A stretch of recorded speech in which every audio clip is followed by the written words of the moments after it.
বিয়ের পূর্বে কোনো মেয়ের গায়ে হাত দিবি না ভাই আমার, খবরদার। বিয়ের পূর্বে কোনো মেয়ের সাথে কথা বলবি না, খবরদার। তোর যোগ্যতা নেই ওর সাথে কথা বলার। তুই কে রে? বামন হয়ে চাঁদের দিকে হাত বাড়াবি না। আমার বোনরা চাঁদ। ওয়াল্লাহি যেদিন ইসলামী শাসন আসবে, যেদিন ইমাম মেহেদী আসবে, যেদিন ঈসা আলাইহিস সালাম আবার আসবে, ওনার বন্ধের উপর যারা হাত দেবে উনি হাত কেটে ফেলবে। তুই বামন হয়ে চাঁদের দিকে হাত বাড়াইস না। আমার বোনরা চাঁদ।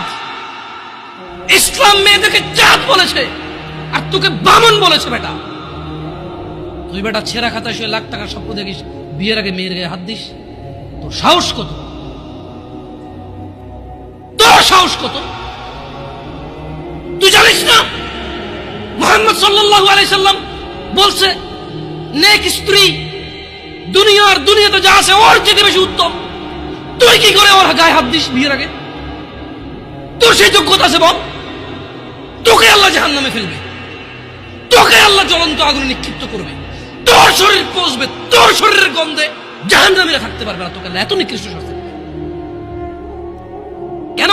কারণ তুই এত বড় জঘন্য কাজে লিপ্ত হয়েছিস। বিয়ের পূর্বে কোনো মেয়ের গায়ে হাত দিবি না ভাই আমার, খবরদার।